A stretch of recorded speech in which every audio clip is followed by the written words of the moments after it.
Bismillahirrahmanirrahim. Assalamu alaikum. You're watching Newsroom. I'm your host, Khalid. Today is Friday, the 17th of March, 2023. Last day of the week. Nevertheless, lots to discuss with you and lots to share with you. Our first segment or story tonight will be on Foreign Minister Bilawal Bhutto Zardari Sahab, who has proposed establishing a special task force of experts at the OIC forum to develop a strategy to secure equal treatment for rules and structure of international finance, trade and taxation. What he has also said is that he is demanding a speedy debt restructuring for 60 financially vulnerable countries, the redistribution of unutilized special drawing rights to developing countries, and many other demands that are equitable for all those developing countries that are in need of financial and economic stability. This is a very important point, and the fact that Bilawal Bhutto Zardari Sahab highlights it is extremely pertinent, not only for Pakistan but other countries. This is going to be our first story. Our second story of the day, ladies and gentlemen, concerns the crisis or the conflict between Russia and Ukraine. Today is the 387th day of that very conflict, but we might see a ray of light at the end of the tunnel, as Chinese President Xi Jinping is going to be in Russia from the 20th to the 22nd of March on a state visit invited by Vladimir Putin. This has been confirmed by Kremlin. China is offering peace talks in Ukraine. We have already seen the effects that China has had on the Kingdom of Saudi Arabia and the Islamic Republic of Iran. So fingers crossed, let's see how China can play or will play a role as far as this current conflict between Russia and Ukraine is concerned. This is going to be our second story. And finally, ladies and gentlemen, we will be talking about Pakistan, that has condemned the recent remarks by BJP leader and Deputy Chief Minister Karnataka K.S. Eshwarappa about Islam and closing down 600 religious seminaries in India. Nothing new there as far as India's attitude towards minorities, especially Muslims, is concerned, but this is another step in that very direction. Absence of plurality, absence of democratic values, nothing new there as well. This is going to be our last story. Let's begin with our first, and that concerns Foreign Minister Bilawal Bhutto Zardari Sahab. He's proposing offered speedy debt restructuring for 60 financially vulnerable countries and many other such demands that will be very important for countries such as Pakistan. More in the following report. Pakistan had been hit hard by the devastating floods last summer after facing the negative impacts of COVID, inflation, economic collapse in Afghanistan, and consequences of the Ukraine war. The foundations of an equitable world lie in radical transformation of global finance system to effectively cushion the impacts of current global crisis on the global south. Foreign Minister Bilawal Bhutto Zardari has proposed to establish a special task force of experts at the Organization of Islamic Cooperation Forum to develop a strategy to secure equal treatment in the rules and structure of international finance, trade and taxation. While delivering his opening statement as chairman of the OIC Council of Foreign Ministers at the two-day 49th session of the CFM in Mauritania, Foreign Minister urged the speedy debt restructuring for 60 financially vulnerable countries. Pakistan has also been advocating the redistribution of utilized special drawing rights to developing countries, large lending by multilateral development banks, massive public-private partnership investments, sustainable infrastructure, and mobilization of the promised climate financing of US $100 billion. Earlier, UN Secretary General Antonio Guterres warned that today's poly-crises are compounding shocks in developing countries because of an unfair global financial system that is short-term, crisis-prone, and that further exacerbates inequalities. High cost of debt and increasing risks of debt distress demands decisive action to revamp international financial architecture that would ensure that finance is automatically invested to support just, inclusive, and equitable transitions for all countries. Amir, Zafar, Durrani, leading economist, joins us online. Amir, thank you very much to have joined us. Amir, you must have read and heard about what Bilawal Bhutto Zardari Sahab said at the OIC Council of Ministers meeting and all the proposals that he has made, whether it be the rules and structure of international finance, trade and taxation, or the facilitation for developing countries. Do you feel there is a dire need of revamping the international financial structure? Yeah, thank you very much. I think, yes, the answer to your question is a definite yes. Now, there are, if you know, 3 or 4 factors which are really driving us to this point. And this is something that has been under discussion since the turn of the century and since climate change has become an issue. And more we see that, as was pointed out, I think, during the speech, that it's impacting the poorer countries and the fragile countries more than most. Now, the answer is, should we have a debt restructuring? The answer is more than debt restructuring. There have been experiments like this in the past. So if you know that there was this HIPIC initiative, the highly indebted poor countries initiatives, where essentially this was launched, I guess, about 20 odd years ago.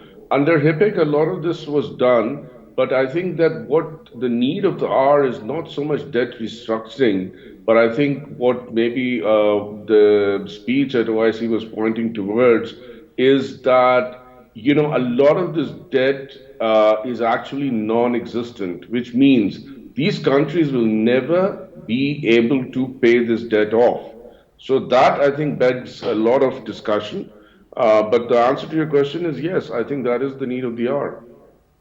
Now, Bilawal Bhutto Zardari Sahab also calls for speedy debt restructuring. We have to come back to the debt restructuring, despite the fact that there are other factors that are equally important. For 60 financially vulnerable countries, do you feel the debt distress is having a very, very strong impact on all of these 60 vulnerable countries? Yeah, I mean, this goes without saying. Look, I mean, the incidence of disasters, especially, I mean, there is no such thing as a natural disaster anymore. In fact, everything is technically a disaster that's created by all of us and the impact we are having on the climate because of the habits we have. Now, you couple that with the amount of wars that have taken place over the last 30 years, be it and the still Afghan continue. And they still continue, absolutely. I mean, you know, one would think that this would go, but coming to your question, the impact of this is on the people of this planet. I mean, this is something that I think I always try and remind everybody that, you know, calling a country takes away from the fact that actually all of us are human beings and all of us have equal rights on this planet. And if you take that lens and then you look at these countries, in fact, you know, may I go a little bit beyond that and say it's not just these 60 countries. In fact, some of the OECD countries are facing the crunch. This is the first year we are seeing food disappear from the shelves of UK, and you know, part of that is to be blamed on Brexit. But if you really think about it, I mean, the impact of this is only going to worsen. And the reason it's only going to worsen is because trade is coming down because of the wars, the COVID impact, which still the world hasn't recovered from. And yet there are people predicting more pandemics. Now you take the nexus of these pandemics, the disasters, the wars, major flooding, you know, and of the type, for example, the earthquake we just saw in Turkey. I mean, God forbid anything like this. We were still reeling from the almost 3 million households displaced here in Pakistan. We then suddenly accosted with that huge earthquake, which even puts the 2005 earthquake like it becomes a minute speck on the history of disaster in the world. So it is pretty evident that there are multiple corrections that are required to this planet. And the answer may lie in this first debt restructuring of, and I again call it, you know, restructuring also can be forgiveness, is that really countries need to sit together and start thinking of how to allocate some of what I call the fiscal resources globally.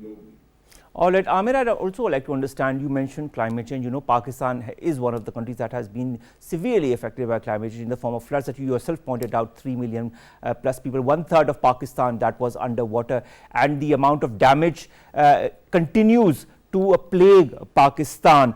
These climate-related shocks and other shocks that could happen in the future, we don't even know what is going to happen this summer or this monsoon, whether there could be another such incident. And also you talked about pandemics and that we also need to be ready for future pandemics. COVID isn't gone yet, and yet we are still talking of future pandemics. How can such shocks, in your point of view, worsen the debt dynamics and development prospects for countries like Pakistan? And how should we try to manage ourselves out of such disasters or such economic, stringent mechanisms?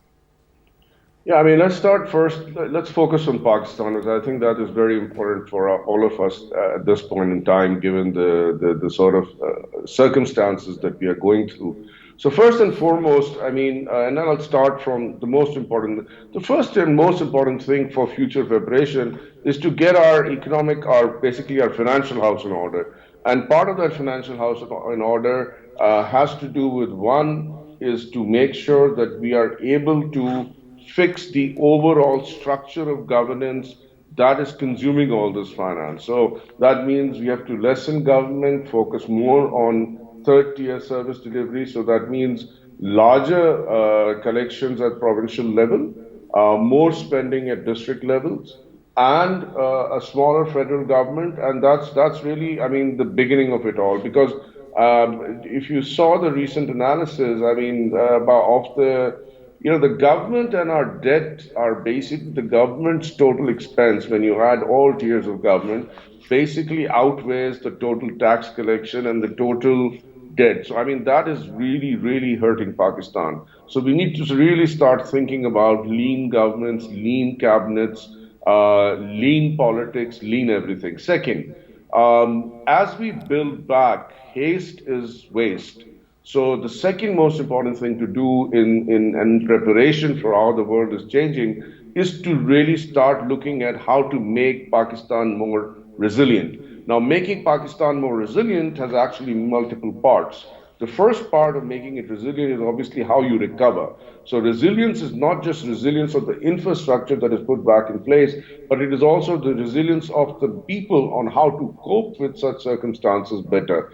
And last but not least is the resilience of the economy. And that, you know, again, is a long debate, but I think it is these two things which for me had the top for us to prepare. And last but not least, I think this whole story around the external debt versus, I think it's high time that we kind of totally cleaned up our external debt obligations. When I say totally cleaned up, meaning that we really got to rethink on, and again, sorry to say this, but given the inflation and given the rising cost of debt and the interest rates, it also is not the best time to be asking for this, because anything we pick up is going to be costlier to restructure.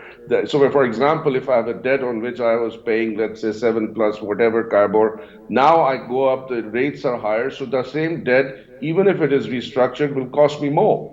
So, you know, that's the dilemma. It's kind of a fix that we are in. So the only thing to do right now is to really tighten our belts and start understanding and designing a resilient strategy on what the Pakistan of the 21st century has to do, given the kind of, disasters and pandemics and all the wars that are coming around. And may I add to that, we live in a region that is no stranger to wars and sudden sparking. I mean, we really are not in the most friendly neighbor in the world. The only glimmer of hope that I see is the recent reconciliation that President Xi and China have been able to bring about between the two largest representatives of the Muslim population, the Shiite Iran and the so-called Sunni Saudis.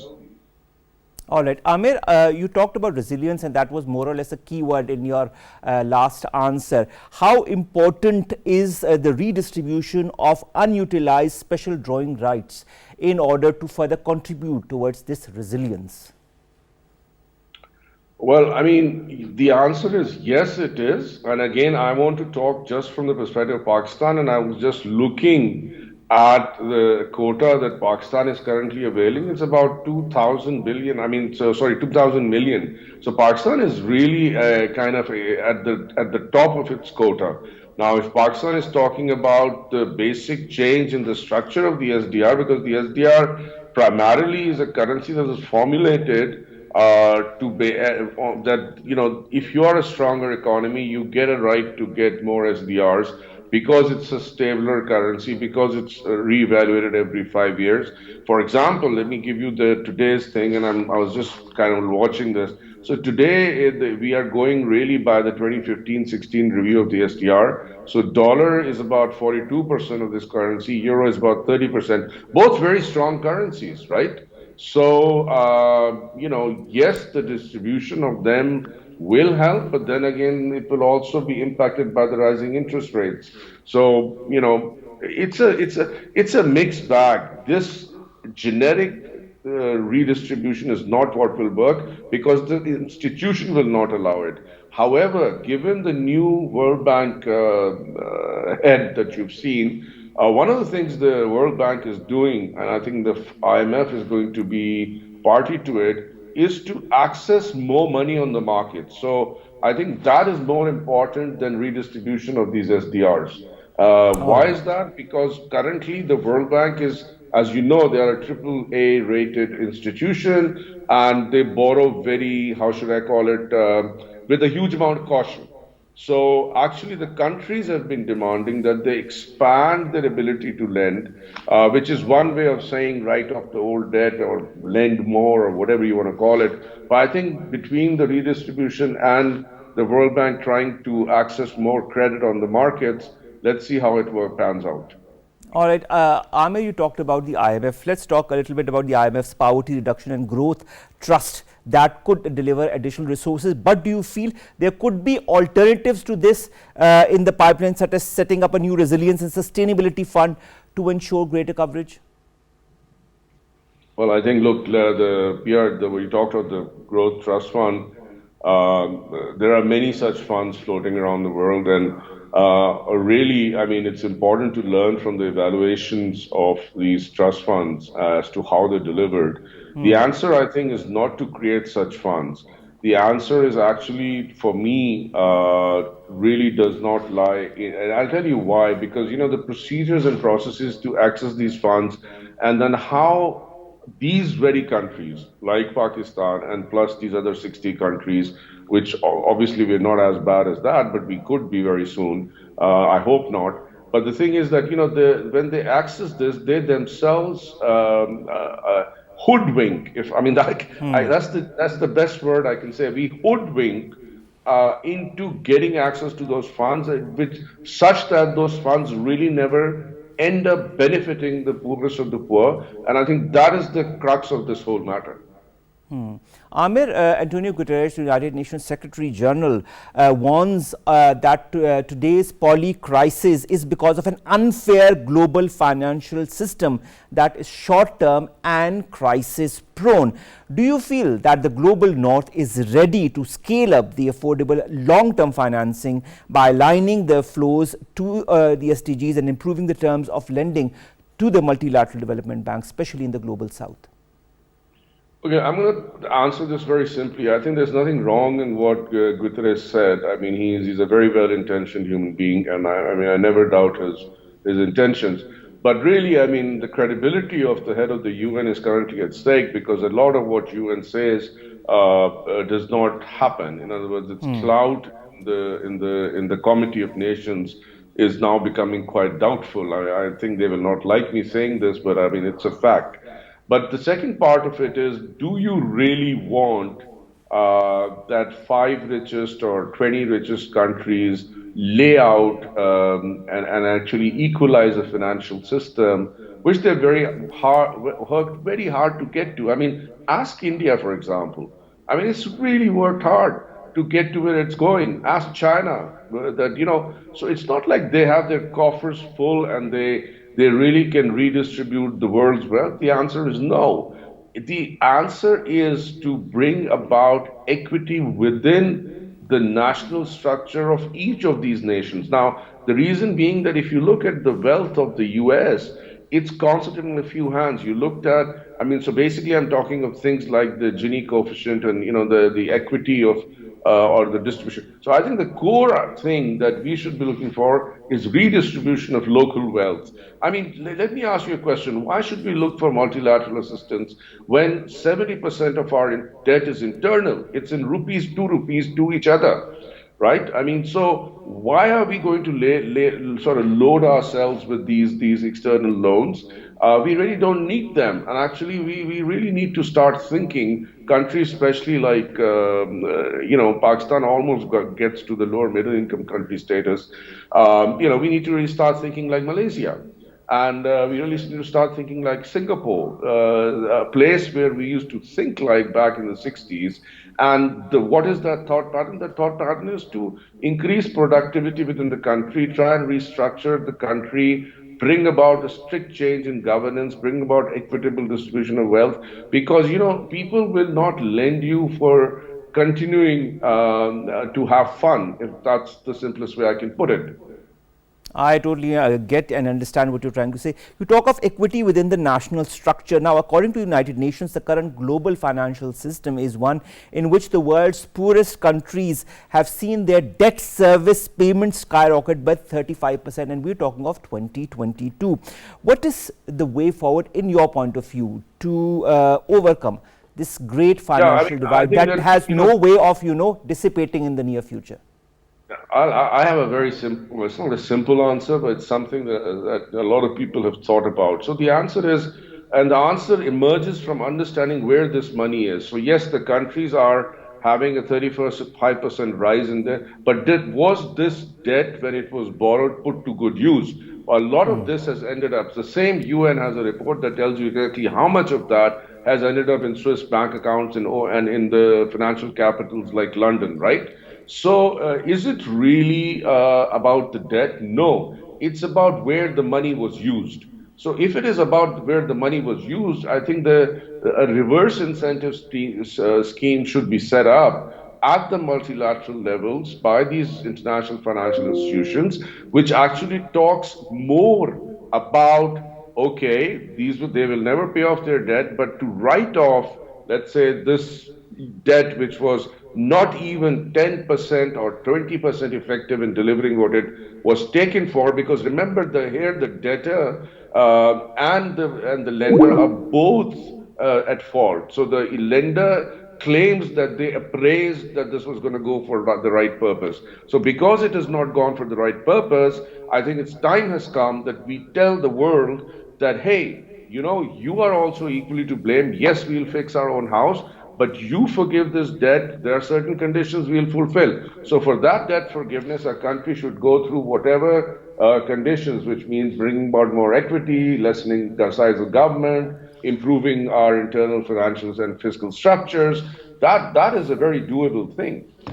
All right. Final question. I'd like a short answer. Amir, we see a lot of crisis, geopolitical, geostrategic across the world. Do you feel debt distress that a lot of countries are going through is threatening to instigate new civil wars, new conflicts in the coming years?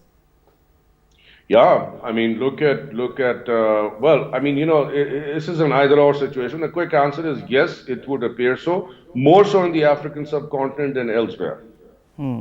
All right, Amir, thank you so very much to have joined us. Amir Zafar Durrani, legal economist, talking to us about the recent comment by Bilawal Bhutto Zardari Sahab, our foreign minister, who at the Council of Foreign Ministers meeting of the OIC has made many demands and requests as far as making an equitable distribution between the global north and global south and helping the 60 countries that are under debt distress. Let's come to our second segment, and that concerns the Russia-Ukraine crisis, the conflict. Today is the 387th day of that conflict. A ray of hope in the form of China wanting to mediate between Russia and Ukraine. Will they succeed like they did with the Kingdom of Saudi Arabia and the Islamic Republic of Iran? More in the following report.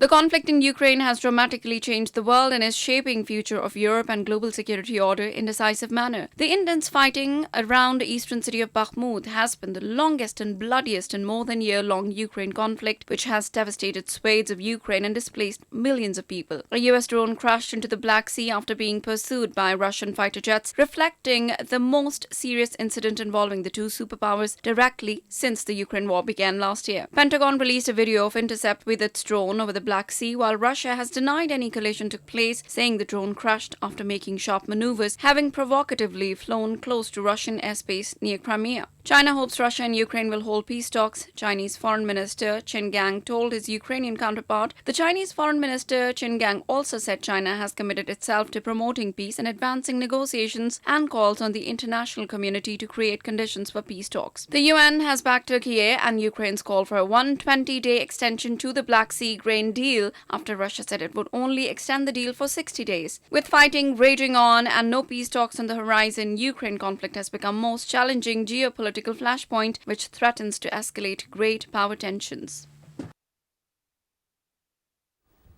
Now, today is the 387th day of this conflict between Russia and Ukraine. If we go towards the latest, the Kremlin has warned that fighter jets sent to Ukraine by Kiev's Western allies are subject to destruction. Slovakia has approved sending MiG-29s to Ukraine a day after Poland also announced that it was sending 4 of the fighter jets to Kiev. Chinese President Xi Jinping, as I said in the very beginning of this segment, is going to visit Russia next week to hold talks with President Vladimir Putin on the invitation of the Russians. Both countries have said that. Beijing did publish a 12-point peace plan to end the war.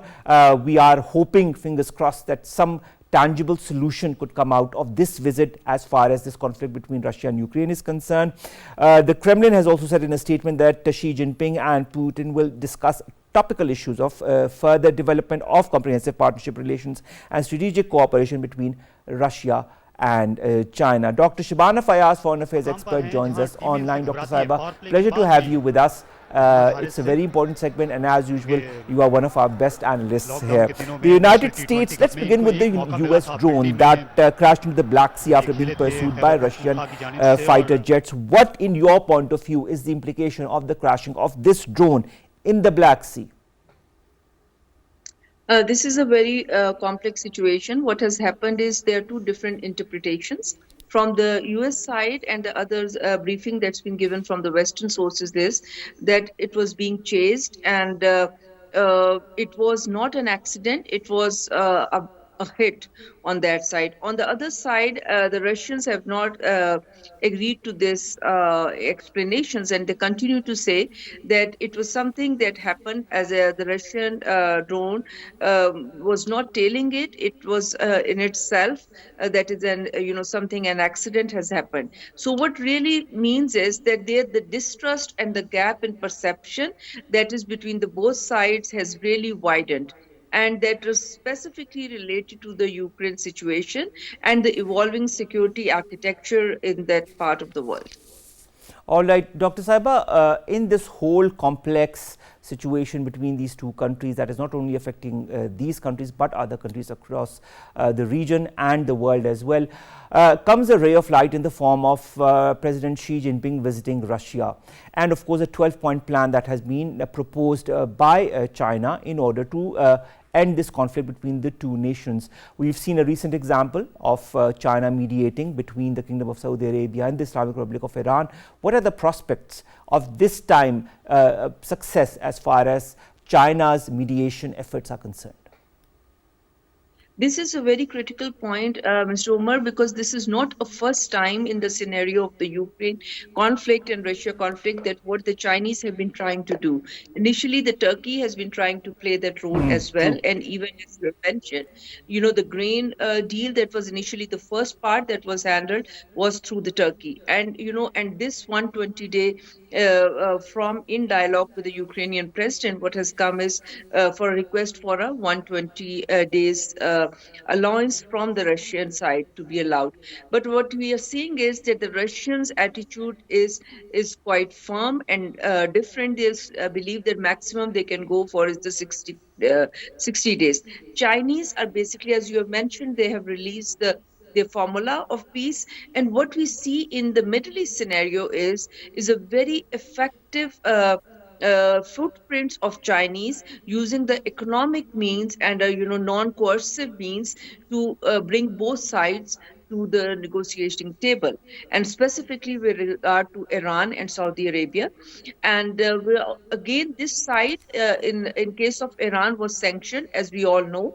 And of course, the Saudi Arabians, with their getting, although being close to the US, but also having good, warm relations with the China and giving room for a comfortable zone where they both can mediate. So there, that is a very good example, but it is not tested yet.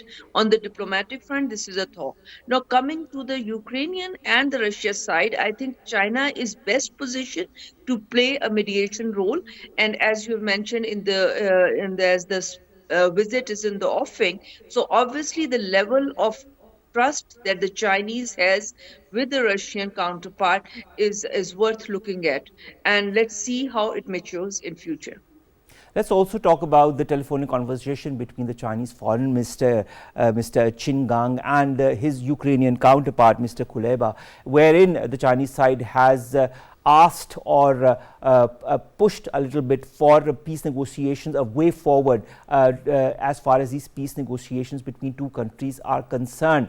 Do you feel here we are seeing two different levels of parlays between China and Russia, that is from the visit that is going to happen, and between China and Ukraine in the form of both the foreign ministers talking? Is there, as you said, the Russians are very firm as far as what they want as a result of negotiations is concerned. Do you feel Ukraine and Russia can somehow come to a middle ground with the help of China? I think both are looking for a way out and to have a sort of an arrangement where there has to be a middle ground. Important point is that in case of Ukraine, you also have to see the actors or the states who are favoring or supporting logistically and at the diplomatic front the Ukraine. So this is very important. What we see is that the United States and other close partners, they are still in the mode of supplying Ukraine with the ammunition and with the weapons and of course with the money and also all sorts of the help. So this is one, for instance, even within the Ukraine, like in Poland, they are willing to offer the equipment, and so many other countries. But why it is another point is that specifically within the Europe, their neighbors are also fearing that the extension of the war or the war frontiers will also be a threat to their territorial integrity. So this is one point. Another point is that in case of Russia, I also feel that Russia to some extent, although not hit very hard, being isolated, the Russia is in a search to be back on the spot, specifically with regard to the Western and the Middle Eastern sphere. So this is very important. And the China, China has played in between the both sides. It has, although on the diplomatically, it has stood with it that the territorial integrity and the people, they have to be cost, have to be seen, and and at the same time they have pushed Russia not to go too far, into all the right, you sphere. talk about pushing Russia not to go too far. We are hearing of the Russians, petering out of Luhansk region, and at the same time we see Ukraine being, the war machinery being given. There's an addition every single day of one country or the other supplying, machinery to Ukraine. What do you feel is going to be the Russian strategic objective in eastern Ukraine, and how is this going to affect this imbalance as far as the war tactics are concerned between the two countries?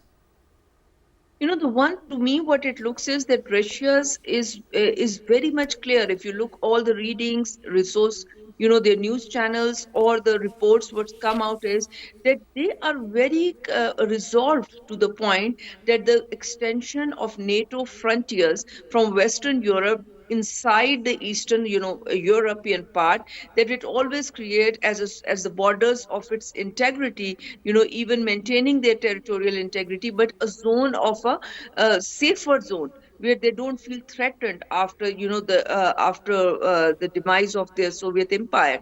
So this is something, and it is something of a arrangement that came up after the end of the Cold War as well.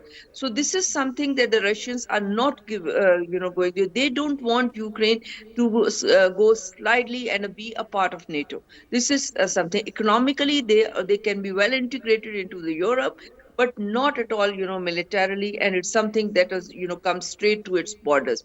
And that psyche remains the same, despite the losses, despite the suspicion. That was the main question in the very beginning as well of this conflict, if you remember well, Dr. Saiba. Yes, it is. It is that situation. I feel at this point has not gone to the point that the Russia will totally revisit its perception, its tactics, its strategy in the Ukraine. All right. Dr. Shabana, what is the importance of this region of Bakhmut? Why is it so important for both Ukraine and Russia. We see the number of offensives, that are increasing, the number of, clashes that are increasing, the fighting is intensifying. What strategic importance does this region have for both the countries? Frankly, I must say that since I haven't, been a part of that, haven't really looked very deeply into this part of the Ukraine. But the fact is, the strategic importance is number one is to, the resources that are there, and also the imperatives of the nucleus and of the frontiers, other defense frontiers that the Russia considers as an important linking point to the other strategic points in Eastern Europe and sliding into the Western Europe. And another important point is that the supply lines. It's a logistical supply lines that are very, very important in the whole theater of warfare. That Russia perceives if these are supply lines are cut and that areas are totally under its control, obviously it will have more edge to reap its stated goals. All right. Another point that comes to my mind very quickly is the peace plan. We have the 12 points peace plan that has been mentioned by the that has been proposed by the Chinese, and there is a 10-point peace formula that was proposed by Zelensky, the Ukrainian president, that includes restoration of Ukraine's territorial integrity, on which there will be no negotiations, withdrawal of all Russian troops, cessation of hostilities, establishment of a special tribunal to prosecute Russian war crimes.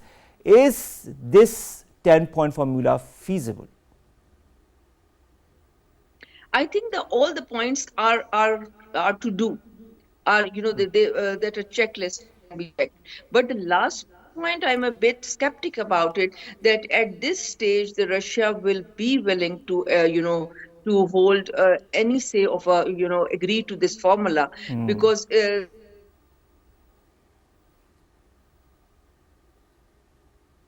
are you with us, Dr. Shabana Fayyaz? Well, there seems to be some kind of a technical issue. We were talking to Dr. Shabana Fayyaz, foreign affairs expert, and we were discussing the 387th day of the conflict, the different aspects of this conflict between Russia and Ukraine, and how there seems to be some kind of positive future for ending this conflict that seems to be on the horizon, with China wanting to mediate between both the countries with a 12-point plan. We've also got Xi Jinping, the Chinese president, who is going to visit Russia on their invitation next week, and we've also had a telephonic conversation between the foreign ministers of China and Ukraine, in which the peace and some kind of negotiation was discussed. Dr. Saiba, welcome back to our show. Dr. Saiba, I'd like to understand something as far as the statement by the Chinese Foreign Minister, Mr. Gang, is concerned. He made this on the 7th of March. He said there seems to be an invisible hand, quote unquote, pushing for the protraction and escalation of the conflict, that is using the Ukraine crisis to serve a certain geopolitical agenda. Which elements could these be? Well, it is very clear to me, and I think it is the US dominated hands.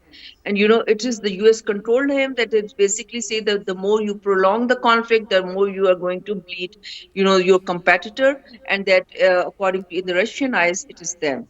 So it is one perception, and another is of course the other facilitators and the whole armed industry, whether it is fueling from the West or the otherwise. All right. When it comes to fighting, the fighting continues, the arms supply continues. Do you feel that the countries that are supplying arms to Ukraine understand the gravity of the future of this conflict if an arms conflict continues to exacerbate the region and, continue with the, putting more pressure on both countries to use these arms and ammunition? I think the more it continues, the more the people will suffer. And this happens in all ways, and the war has its own economy, and this is exactly what it is, whether it is food, energy, or the supply of weapons.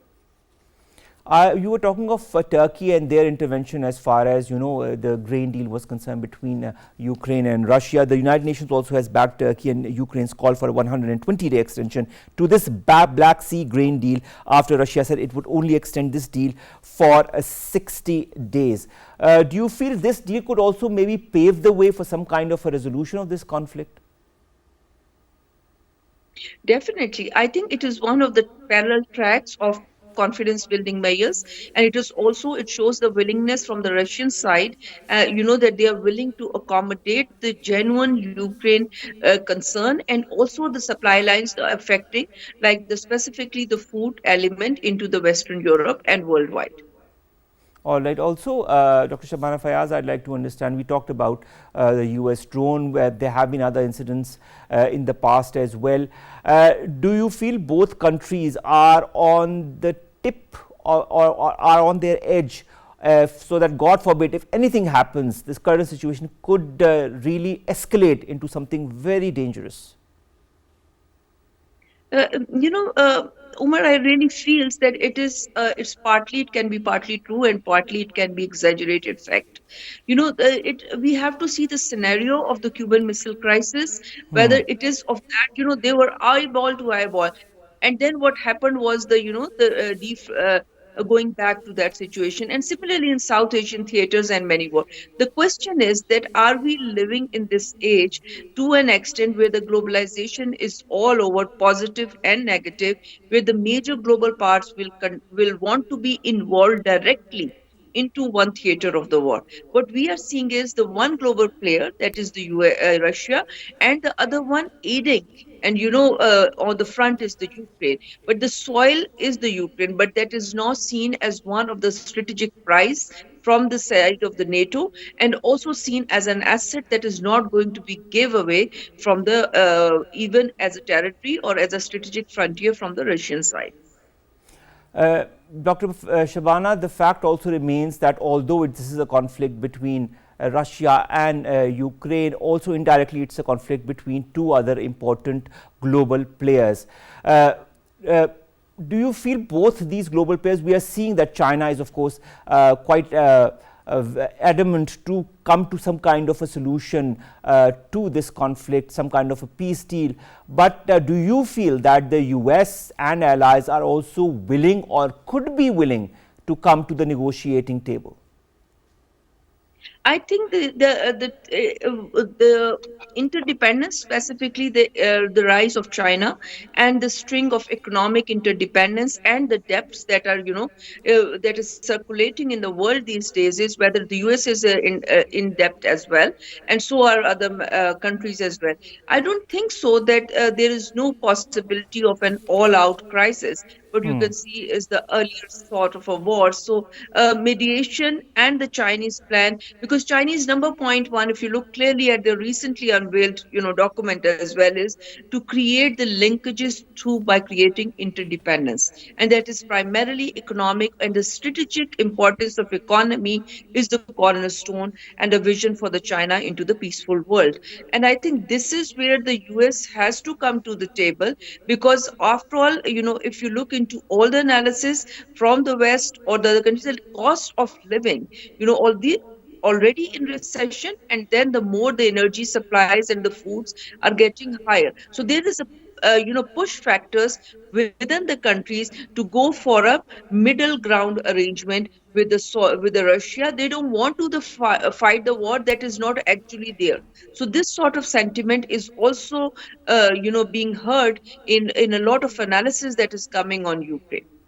All right, Dr. Shabana, Fayyaz, thank you so very much. I hope this middle ground arrangement that you talk about might result in a tangible solution, some kind of a negotiation or a negotiated process, whether it be in the form of the 12-point plan that China has proposed, or the 10-point plan that Ukraine has proposed, or a mixture of these plans that might result in a thaw as far as this current tensions are concerned between Russia and Ukraine. But of course there are also tensions on a very greater global level between the powers that be. All we wish is for peace to come in these countries. Let's come to our last story, and that concerns Pakistan's condemning Deputy Chief Minister Karnataka's remarks about Islam. Now, Pakistan has condemned these remarks that were made by a BJP leader and the Deputy Chief Minister Karnataka, Mr.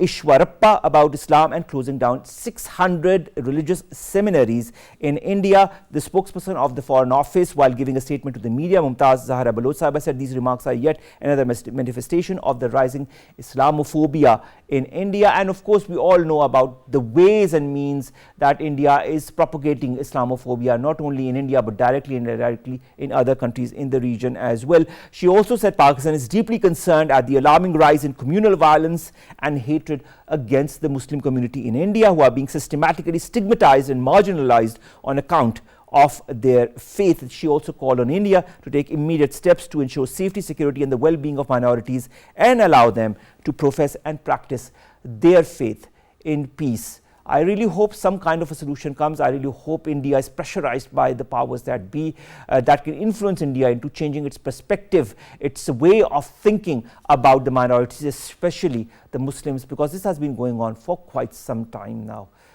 All we can say is let's hope for the best. With that, we come to an end of today's newsroom. Today is a Friday, so of course the weekend is just around the corner. Be very careful. We are hearing reports of COVID coming on the rise, so try to follow as much of the SOPs as possible. Then we also have the pollen allergy that is prevalent in our capital city. Be careful, but enjoy your weekend. We'll see you inshallah on Monday. Allah Hafiz.